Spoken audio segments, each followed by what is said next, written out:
Good morning, everyone. I know it's raining outside, but where I am on the beach, it's really a beautiful day. My name is Wendy Kalurgis, and I'm the president and CEO of the Greater Miami and the Beaches Hotel Association. And I'm very excited to welcome you to our Housekeeping Operations Outlook webinar.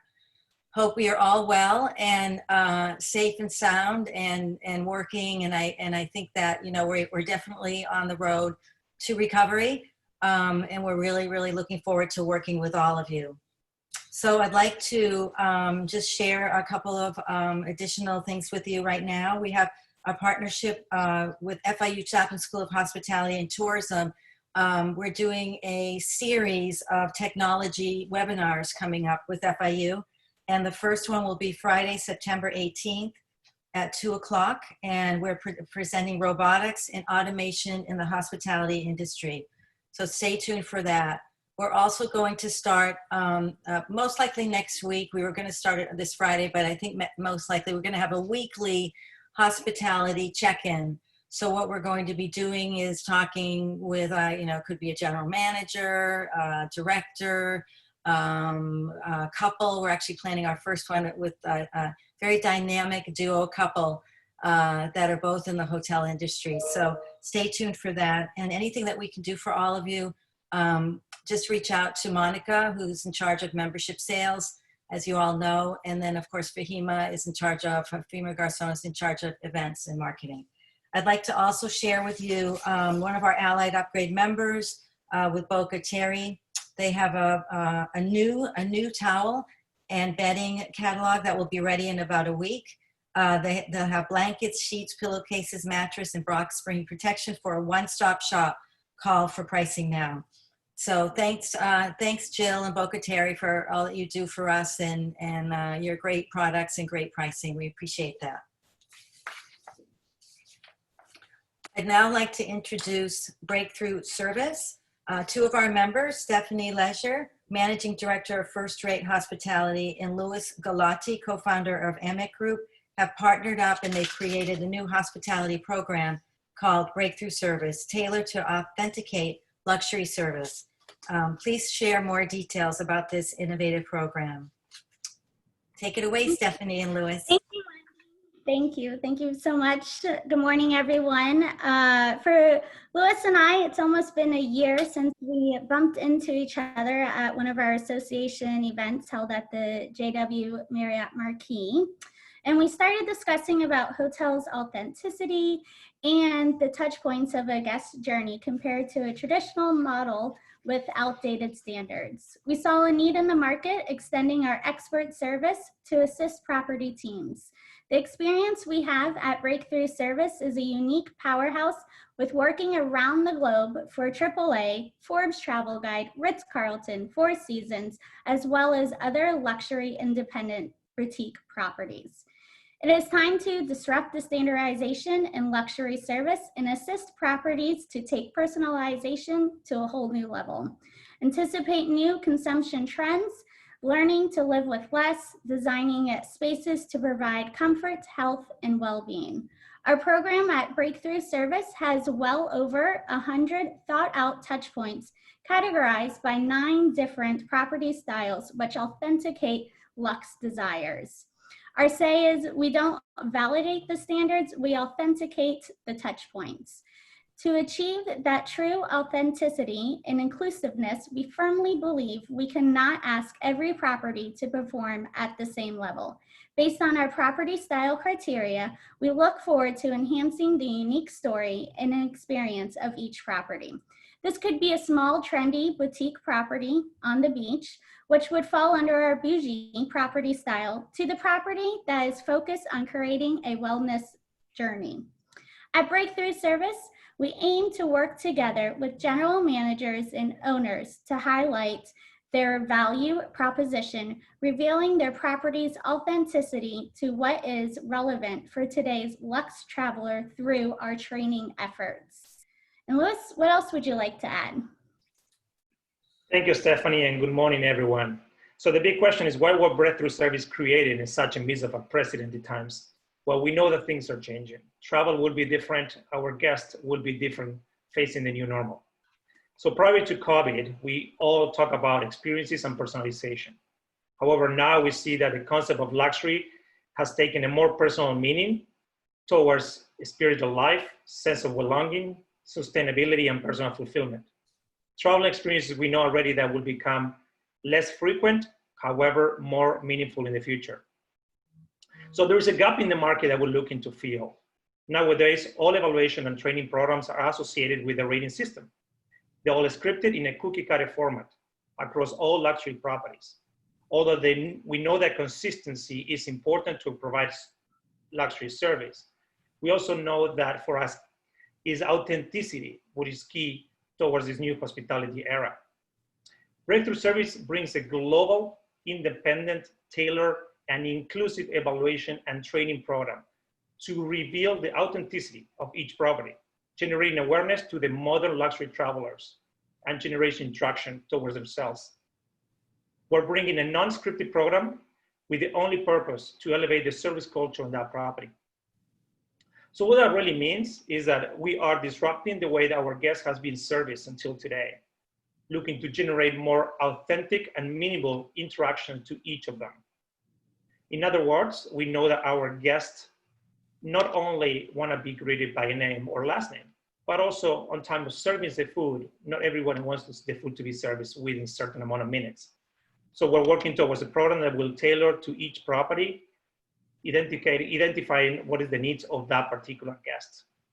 So for more information, you can definitely relate ourselves to the website, breakthroughservice.com, or email us to info@breakthroughservice.com. Thank you. Thank you so much. And really appreciate your partnership with us, and anything that we can do to support you, keep us posted, okay?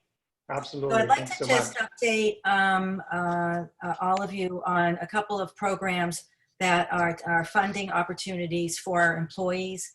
One is and it's the second version of the Sobe Wine and Food Festival fund that is it's giving $500 to restaurant employees. It's through the CARES Act, and it's being administered by United Way. So this is for any employees in the hotels. Obviously, of course, restaurants. This is the hotel restaurant. This is a hotel restaurant and restaurant, independent restaurant fund of $500. So, you know, we've been sending out information on that, but just want you to know that there's still monies there, and definitely take advantage of it. And then the other one that's really just been a wonderful journey working with Miami-Dade County Commissioner Eileen Higgins. And she was able to get $3 million from the CARES Act fund from Miami-Dade County to establish a fund for hotel employees. And this program is going quite well. The $3 million will be a $1,000 stipend. And the stipend includes a 2-day virtual training program from the college on career building, resources the college has for the employees and their families, also resume writing, and also just, you know, talking about hospitality, but also other industries, because that's what they do. And I think that that's going really well. But we still have employees have already gone through the training.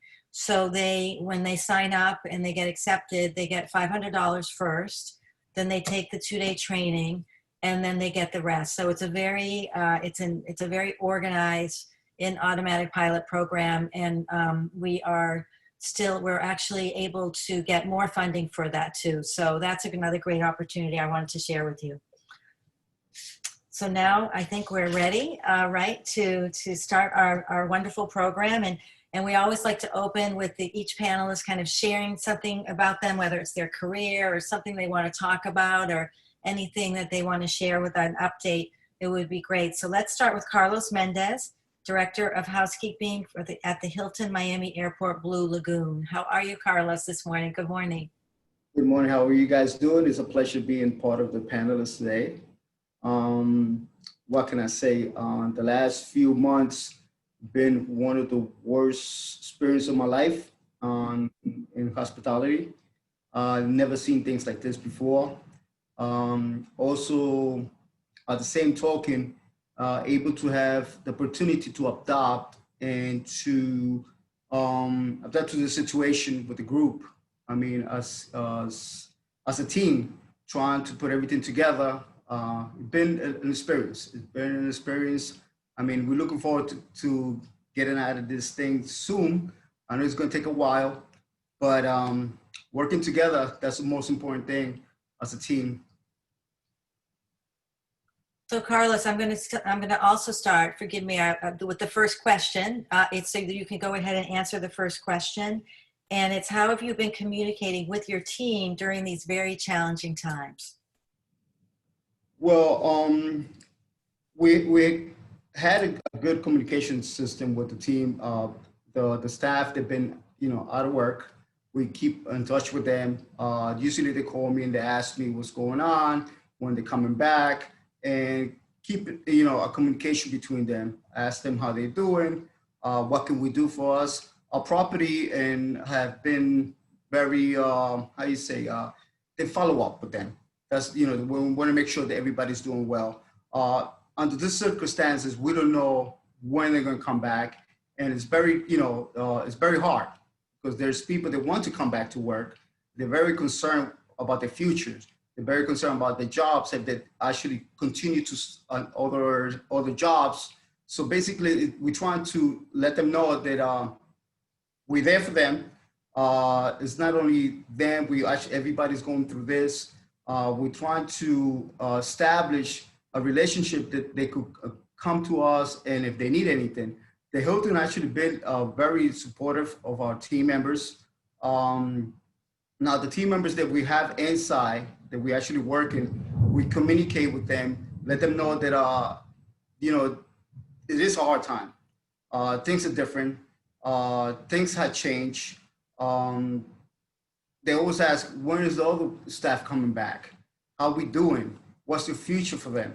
So right now, what we're trying to just teach them and show them that, we're doing our best we can. Everything is up hands. I mean, we don't know what's the next step. We're taking day by day and just trying to secure that we do a good job for our guests. That's the best we could do. Thank you, Carlos. It's going to get better soon. I know that. I can, and I know it's been very challenging. So Dan, how are you? Dan McDermott, I'd like to introduce General Manager, Pullman Miami Airport. Dan and I have been on the phone a lot throughout this time and just really appreciate your, also your support and your advice too.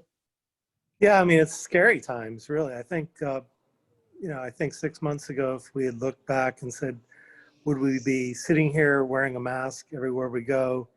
And almost just, it's surreal. And 9/11 was bad, and 2009 was bad, but nothing even comes close to the experience through this whole pandemic. And I think, like Carlos said, I think it's important to understand and to communicate to your staff, both the ones that are here and that aren't here, is, hey, we're here for you, even if you're not necessarily working, but we are a resource for you as an individual, as a person. It's a business and it's what we do, but it's certainly not who we are. And I think it's important to understand that things will improve. The timing of how and when that happens, I think personally, I kind of thought we'd be almost out of it in September. And now we're trying to kind of project out what's going to happen in 2021. And I don't have the answers. And I think that's the fear factor, I guess, for everybody involved, is we just don't know. Every bit of news or every bit of information that you get, you kind of jump on and say, okay, maybe this is the end. And then something kind of puts you the other direction. So again, the biggest thing is to try to stay positive in the middle of all this, be as understanding, as empathetic as we can be with our staff and with our guests, because our guests are also going through difficult times. And you also have to show the empathy throughout this whole, deal. It's surreal, but it certainly has changed, I think, everybody. in one way or another, we're all different than we were 6 months ago. Absolutely. We've all learned so much, you know, I relate, you know, with you to 9/11. I think that it's just at that time, the same, nobody knew, and it was global. So then I like this, it's global, you know. Dan, would you like to share a little bit about your career and how you got into this fabulous business? Yeah, sure. Like most, well, not everybody, but like a lot of people, I went to FIU and certainly have my ties there. Started out actually with the Hilton at the airport after working some odd jobs as a kid in high school and everything else. And then somehow ended up down in Puerto Rico for a number of years at a resort there called El Conquistador, which unfortunately had its own issues through Hurricane Maria. I left there and kind of moved around between California, Colorado, Nashville, and then finally made my way back home about 8 years ago. So, you know, and again, I'm at the Sofitel, now the Pullman, as everybody knows it. It's an Accor property. Actually been around since 1985. Great location and a great ownership group who's been very supportive throughout this whole process as we try to figure out where we're going. But for me, it's just right now we just need to be committed to people that we have working for us and just try to make sure that we're being as positive as we can be as we go through this. So thank you. Thanks so much. So I'd like to introduce Lisbeth Espinosa, Director of Rooms at the brand new Thesis Hotel Miami. How are you, Lisbeth? Lisbeth. Hello, good morning, everyone. Excited to be here. Yes, I'm from Thesis Hotel Miami, which is a new, brand new property in Coral Gables, right across the street from University of Miami. Perfect. Do I proceed with a question or? I'm so sorry. Yes. Yeah. Sorry. I think I'm confusing everyone. Yes, just share a little bit about yourself and your career. Yes, of course. So I am the Director of Rooms. I actually started off as Director of Housekeeping with Thesis Miami. Before that, I was with One Hotel South Beach as a housekeeping manager and front office manager. I did several openings with One Hotels. I was also part of the opening with Edition Hotels as a housekeeping supervisor. And before that, I actually worked for the Miami Airport Marriott. That's where I started, where everything started. My first job at 16 actually was as a gift shop clerk at the Miami Airport Marriott. So that's where I gained all of my experience. I call it the boot camp of hotels. So it prepares you for any type of property when you work at an airport property. And yeah, so now I'm at Thesis. It's a little different for me since I've been at the beach for a few years. It's exciting to see what Coral Gables is about since I've never worked in Coral Gables. And yeah, I'm just excited and hoping that everything gets better so we can welcome a lot more guests to our property. It is getting better. We know that. Thank you so much. So our newest member, very, very excited to have Michelle Klang join us today. Michelle is the Chief Operating Officer for Link Hospitality. We've been connected with Link for years, Michelle, and really delighted to have you join us today as your Chief Operating Officer. And why don't you share a little bit about your career with us as well, and then you can talk about how have you been, communicating with your team, because you've got a very, very, very robust company. Yes, thank you, Wendy. First of all, thank you for having us representing here. I am the new one in the area. Very excited to join the Miami segment of our industry. And thankfully I have a gardener who decided to come in and make noise. So I'm going to apologize in advance for the background. I've joined Link back in March. My first day was actually my first meeting was actually sitting with our CEO and our CFO and trying to determine who was going to be furloughed, who was going to be laid off. So it was definitely not an easy task. I had this whole team building exercise and this, super motivating power type of speech in my mind to introduce myself and get to welcome the entire team to my life. And that changed very quickly in just a few minutes. My career, I have a few loves. I love my family and I love my job. People ask, what do you do for fun? I work for fun. And I think that if, in this industry, if you don't absolutely love the industry, then you're in the wrong industry. I started from the very ground. I was based out of South Lake Tahoe in Nevada. And it's a town, for anyone who doesn't know Tahoe, that lives off of tourism, and there's high season, low season, and that's it.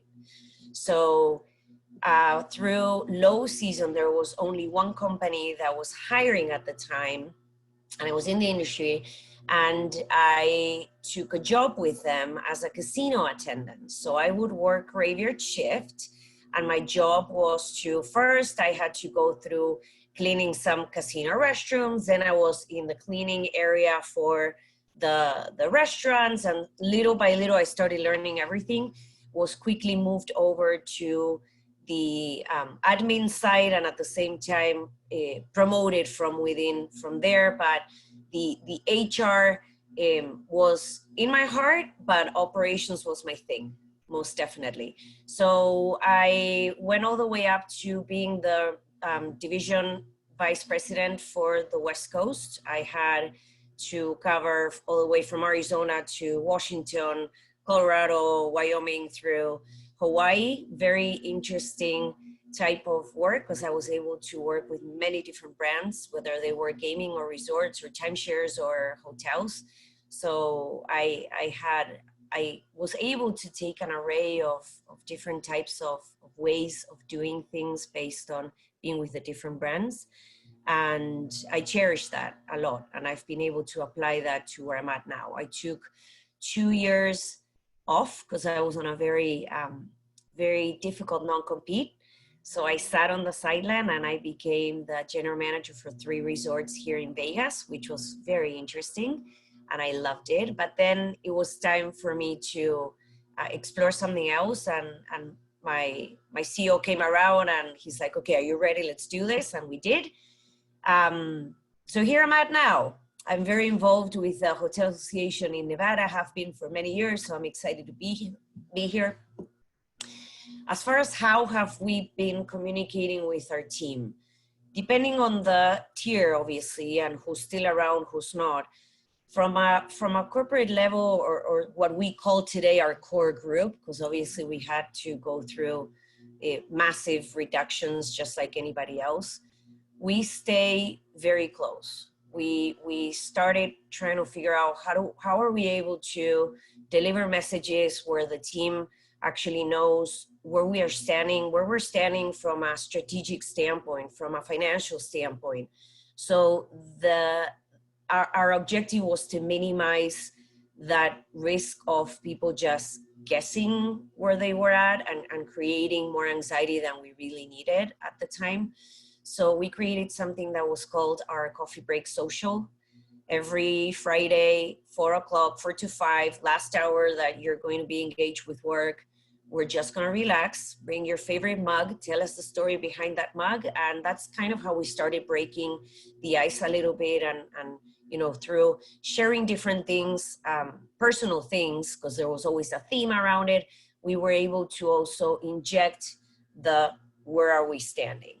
On the other hand, with our line level employees, obviously, we were very concerned because we have a huge pool of team members that don't speak the language. We started thinking, okay, if this was a war, this would be worse. So we look at the bright side, and we put together a small team of a combination of HR team members. And then on the other hand, we had managers that have very, very amazing personal skills. So we put everyone in the mix. We had someone from counseling on the other side be part of that group, who was reaching out to all team members via phone. And every so often we kept track of who we were reaching out to, what that looked like. Did they share something with us that had to do with their child or their parents, or whatever the case may have been? We would keep track of what that pain was that they were sharing with us. And then we were able to follow up as time progressed. So it's been very challenging, but if there is something that we all learned as a group, is that we're very strong and we care for each other, and we take it one day at a time. You have to take it one day at a time.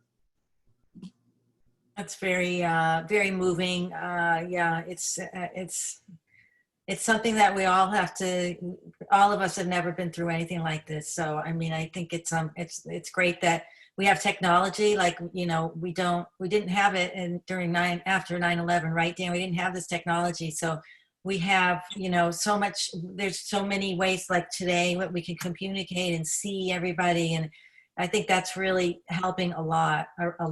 So thank you all for sharing your career with us. And I'm going to turn the mic over to Stephanie now.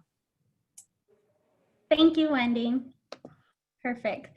So we'll start off with our next question here is, what has been the most impactful cleanliness standard you have seen implemented over the last few months? And we'll start that question off with Carlos. Hi. I guess one of the things that actually the most difficult thing was going back and retraining the staff. There's a lot of things that, you know, cleanliness it was one of the number one things we do anyway. We do a good job, but now the standards are different. There's actually, we got the hot spots. We had to teach them how to use the Lysol wipes, going back and making sure they re-clean behind the furniture, make sure more detailed jobs. Now, a person that actually was getting 17 rooms, we're trying now to reduce the rooms so they could actually dedicate more time to the details. We had a room attendants, self-release room attendants, in which they were capable of just releasing the room themselves without inspection. Now, we go back, the supervisors, myself, we go back. We wanted to make sure we're checking back and forth behind the furniture, making sure the bathroom is cleaned properly. We make sure that everything is done the way it's supposed to be. Why? Because one of the things that we actually facing now is the confidence of our guests. The worst thing what we need to do is have a guest after as you notice, we put in a seal also at the door, in which this guarantees that this room is actually 100% perfect. So if a guest comes in, opens the door, rips the seal, you're the first one that goes in after this room is 100% clean, the way we guarantee it as Hilton standards. And let's say they find something in the room. This is really serious because they call the front desk. Now they're saying, look, how can you guarantee my room clean if I found, let's say, for example, a hair on the floor? So that means you didn't change the sheets. So the confidence, right, it affects you. So this is one of the things that I emphasize to our staff, to my team, guys, when you strip the room, you strip everything. We change everything in the room. Room attendants, make sure you change everything. If you feel that the room is not up to standards, because if you have, let's say you have something on the wall that needs painted, or hey, don't release it. We got enough rooms. We're not 100%. So let's make sure that the rooms that we actually releasing to our guests is 100%. Make sure that make yourself like it's your room. Make sure you're bringing your family to this room. That's what you need to start thinking. Our mentality has changed. Now it's more difficult. The job is more difficult when it comes to supervising, because the supervisor is responsible now. He had to make sure that this room, after the room attendant leaves the room, make sure that this room is perfect. Because I don't want to hear later a guest is not happy with the room, because that seal shows that we're guaranteeing 100% of room clean. And how do we can continue our business? Like I tell our guests, if you cease the complaints, if you see when somebody is actually booking a room, if you go to assaults or reviews for the property, if you start seeing room dirty, nobody's going to come to us. We're going to lose the business. We're going to be empty. Our job is not going to be secure. So I make sure I emphasize that to the staff every morning. Guys, we want to make sure we're giving a product 100%. This is what the guest is coming. They're not coming to eat. They're not coming to use the pool. Half of the amenities are closed, so they're coming to rest. Make sure we have a clean bed. Make sure we have a clean room. This is what they're going to spend half of the time when they come into the property. So let's make sure we do a good job. And that's the most important thing. I think that's one of the biggest challenges for us, is retraining the staff, making sure that we follow up and holding people responsible. Hey guys, let's do a good job. That's the only way we can be in a climb. Absolutely. Thank you, Carlos. And Elizabeth, how about for you? Opening a brand new hotel, but still there's certain cleanliness standards that need to be implemented now over the last few months with the COVID. Yeah, definitely. I mean, cleanliness is something that was always done, but nobody ever really noticed it because it was behind the scenes, but now it's the spotlight, right?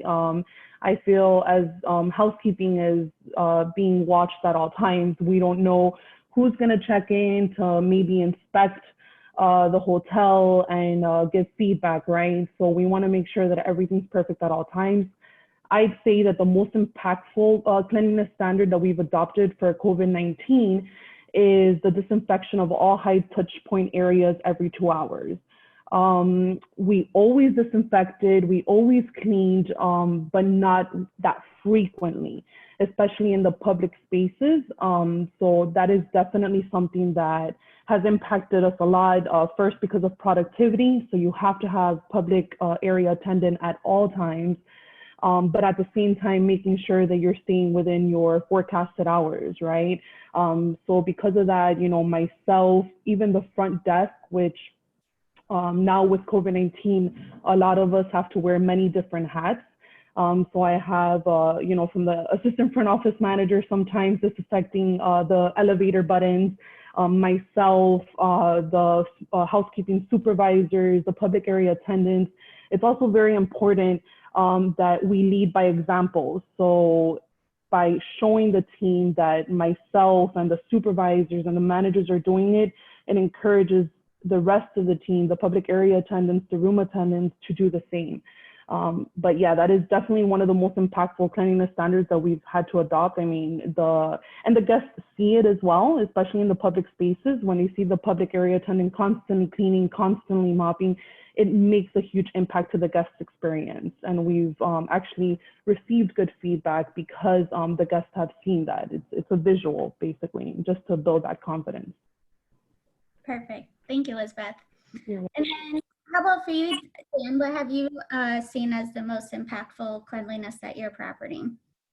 You know, it's interesting, but the 3-day, you know, I think it depends on the brand, but I think most of us are doing like a 3-day kind of every 3rd day cleaning, which has become more problematic, I think, than people realized, because people say they don't really want to touch with the staff, and obviously we want to protect the staff and keep them out of the guest rooms when a guest is present, to protect obviously the social distancing and everything else. However, our guests have changed. So our business travel is down to basically nothing. We're a little bit unique here that we are running higher occupancy probably than most. We're in the mid 60s range, which, you know, is good because we have airline crew, and let's say they take up 70% of that occupancy. But it's that transient guest is no longer one guest per room. You're now dealing, let's say, at an airport property where you maybe had a 1.5 night average length of stay. Now you're 2-3 nights on a leisure guest that, first of all, they're not necessarily paying attention to what the standards are. You try to educate as much as you can, whether it be in a confirmation and verbiage at the front desk, a letter at check-in, and all those types of things. They're not understanding, why are you doing it every third day?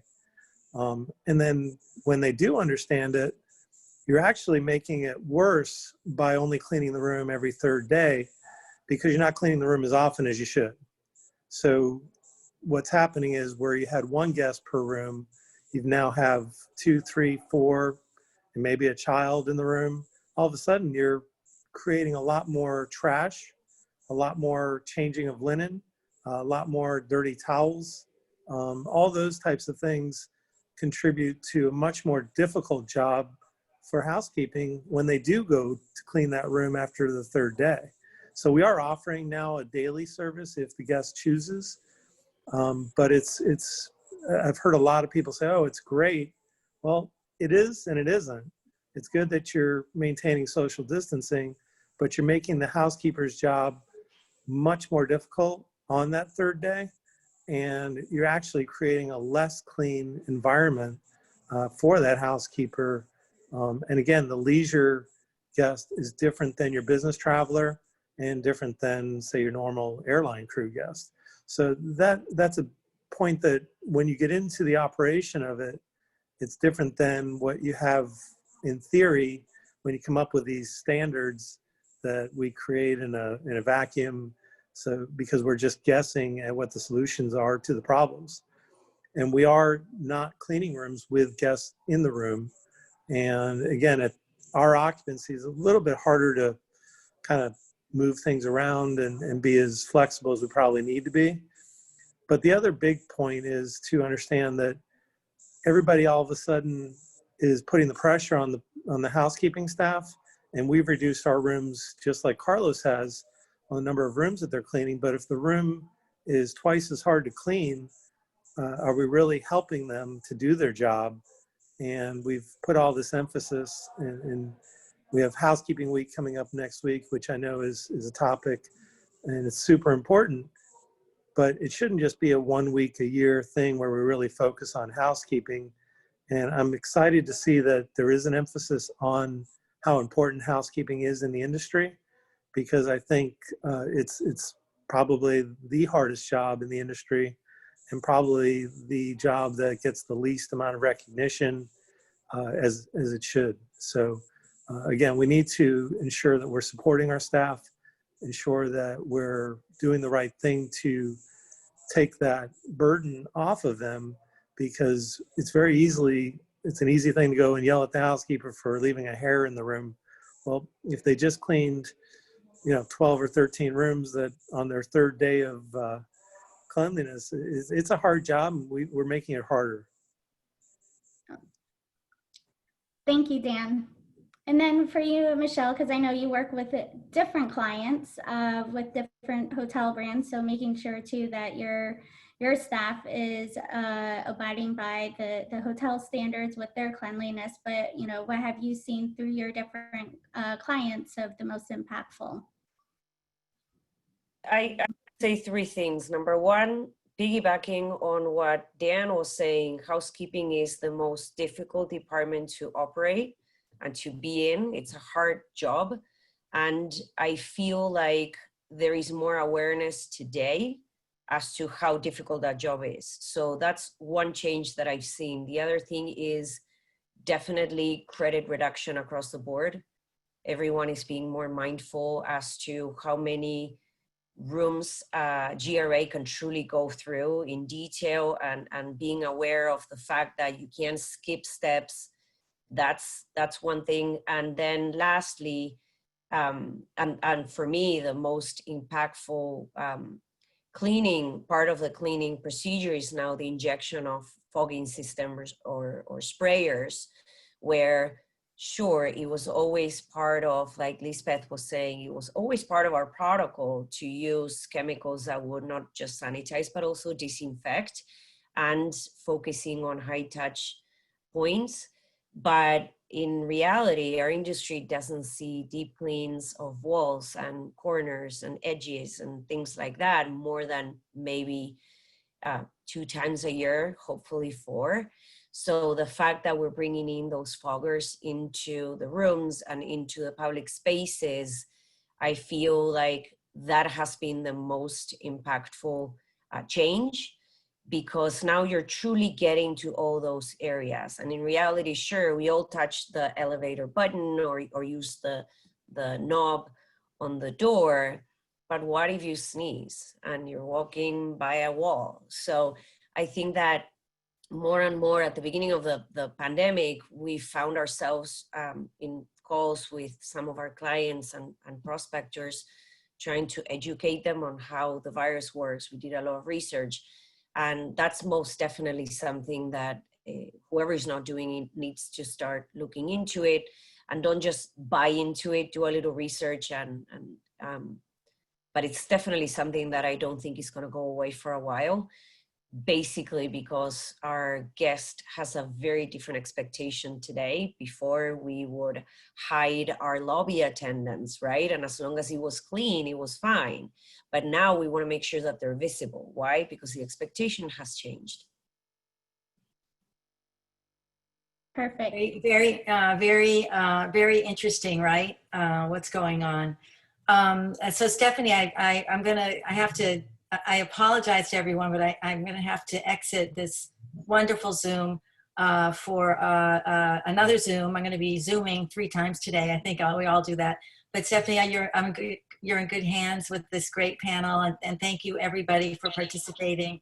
And I'll catch up with all of you shortly. Okay, thank you. Appreciate this, and we'll see you soon. Okay.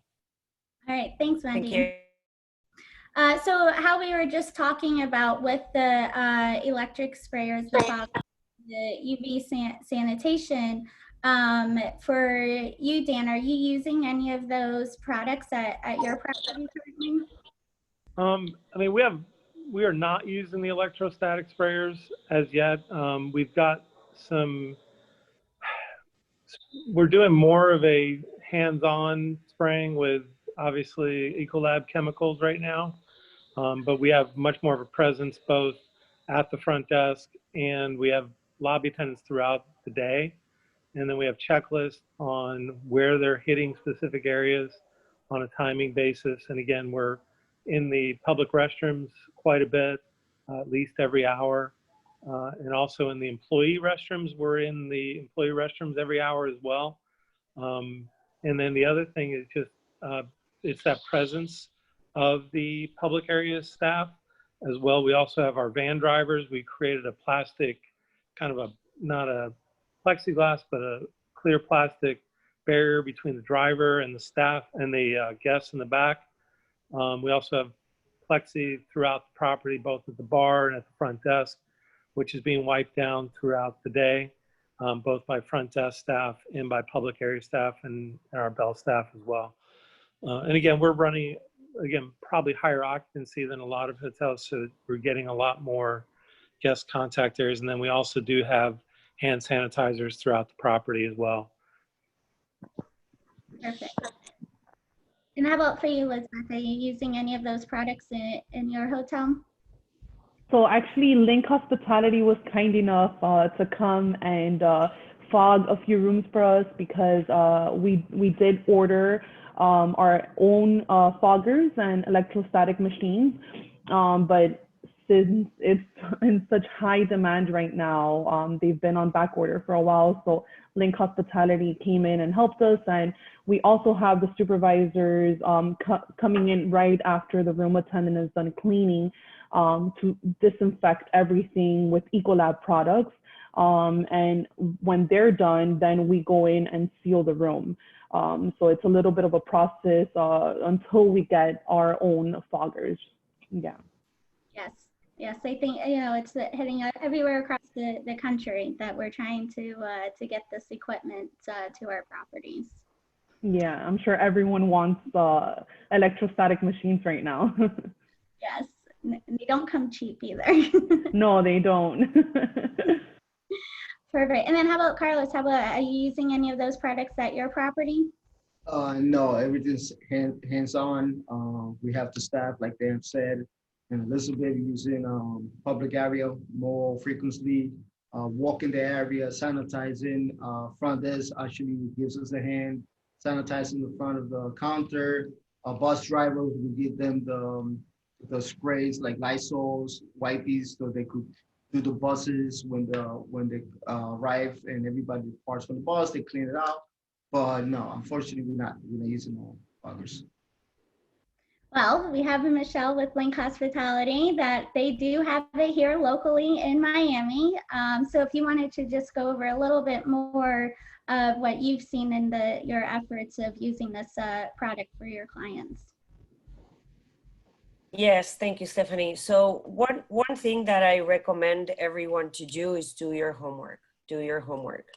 We were, I don't want to say lucky enough, but we kind of were lucky enough where at the very beginning of this, or the beginning to us, part of our sales team was in Europe visiting a client, and they saw it all coming. So very quickly, we started researching and putting our minds to it. We have many connections through different vendors when it comes to the chemicals.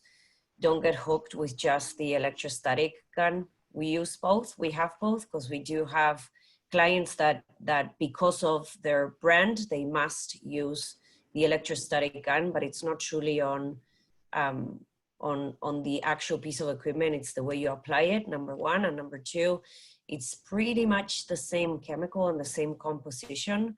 So to be in a situation, kind of like Lisbeth was saying, which we saw a lot of our clients be in, where the brand actually had a deal or they were being pushed to use the electrostatic guns and not be able, holding back on being able to bring that into their daily operation is rough.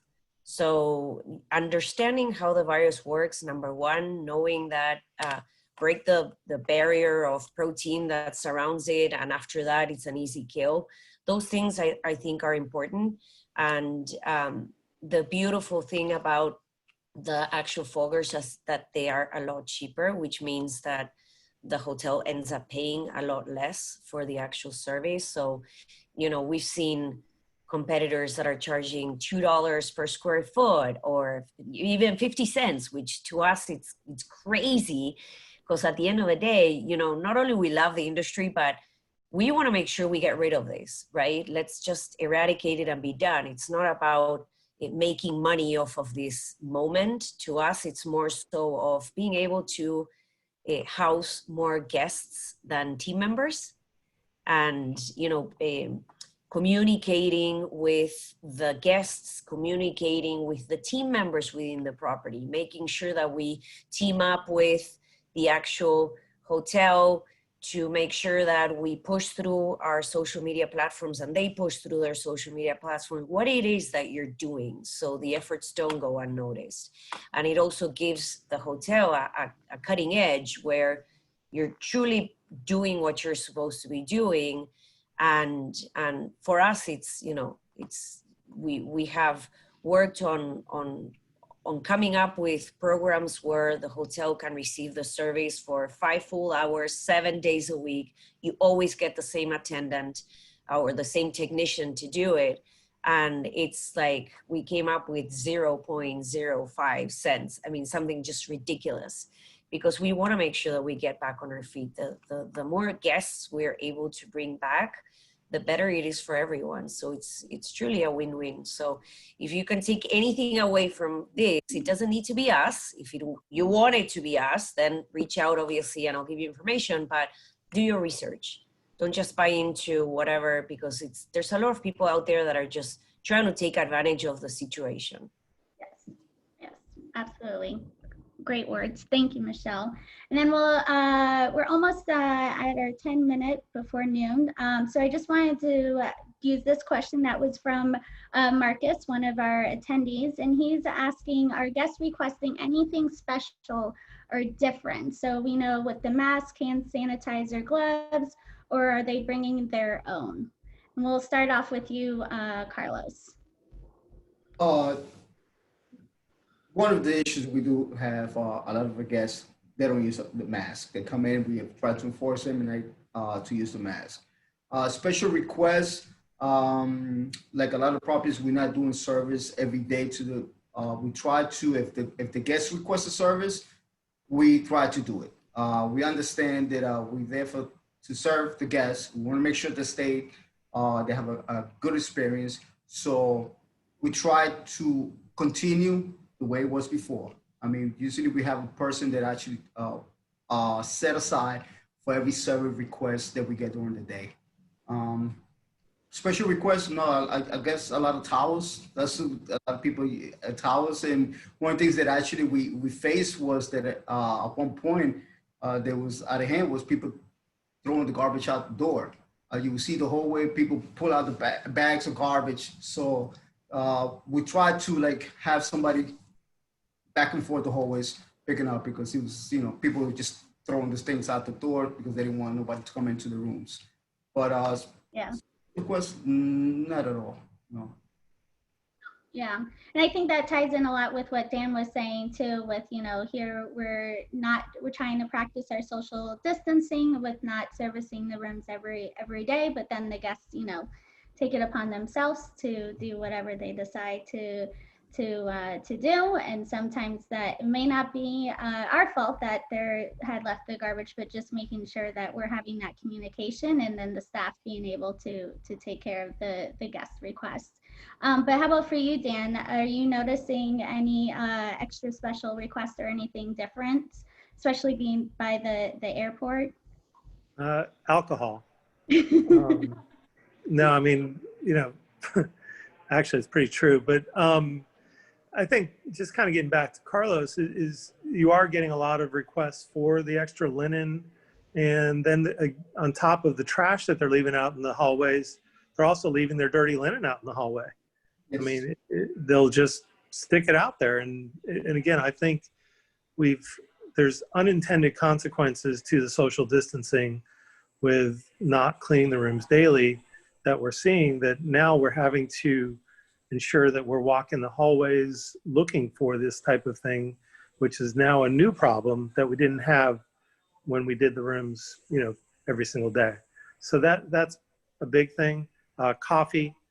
We have the Keurig, which is a good solution to definitely, from a cleanliness perspective, is that we've changed everything to disposable cups, which then all of the sustainability initiatives that everybody had pre-COVID, those are all kind of on hold right now, because now all of a sudden we've used more to-go containers and more plasticware and more plastic than I think I've ever seen in a hotel.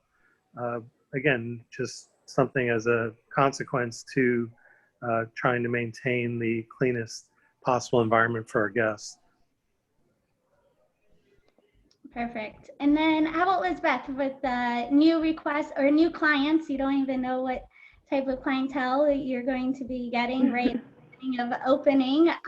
So have you noticed just, throughout typical what you've seen in your past with the guest requests for your clients and guests coming in?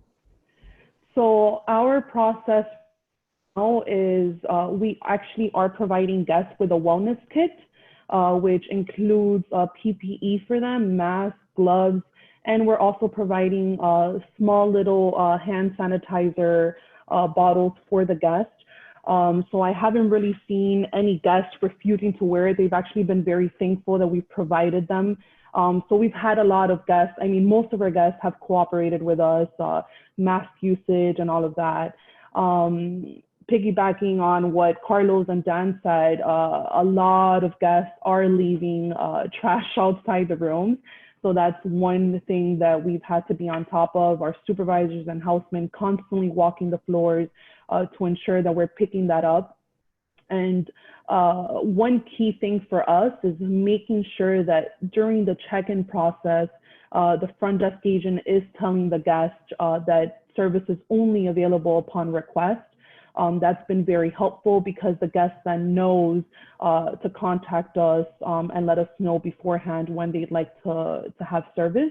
And it's been pretty seamless for us. Nothing as far as special requests. The guests that don't want anyone entering their room will ask for extra towels and sheets during their check-in, so nobody enters the room throughout their stay. But again, most of our guests, thankfully, have been very cooperative, and also using a text messaging service with them. We use Alice, has been a very great tool for us, because we've been contacting the guest via text message when they don't answer the phone or whatnot, to ensure that we're following up, especially if it's a long stay guest, touching base with them after 3 days to ensure, hey, do you want us to pick up your trash? Do you want us to change your linen? And yeah, it's been pretty seamless for us. Perfect. Anticipating those guest needs. Yes. And Michelle, anything else you want to add on to what you've noticed throughout your properties? No, I think it's pretty much what everyone is going through, the extra trash on the hallways. I've seen both hotels that have decided to pull back the stay over service, and then others that have kept it. And in the ones that have kept it, there's really not a lot of interest. And on the other hand, when the GRA comes up to the door, or the houseman comes up to the door to deliver Terry, which is a big one, a big request, then there is no interest in really engaging that much. So I think it's pretty much what everybody else is going through. Perfect. Well, thanks everyone. We have just a few moments here. I'm just gonna look to see. We do have Jill from Boca Terry that's saying that she does have large resealable poly bags to deliver fresh linens if you do not want linen service. And then also to panelists, if you wanna just put in your contact information, if anyone would like to get a hold of you asking what you're doing at your property. We're here as a team in Miami trying to make it shine. And I think communication is best to seeing what we are all doing in our different properties, and also too, because our guests are so unique here in Miami.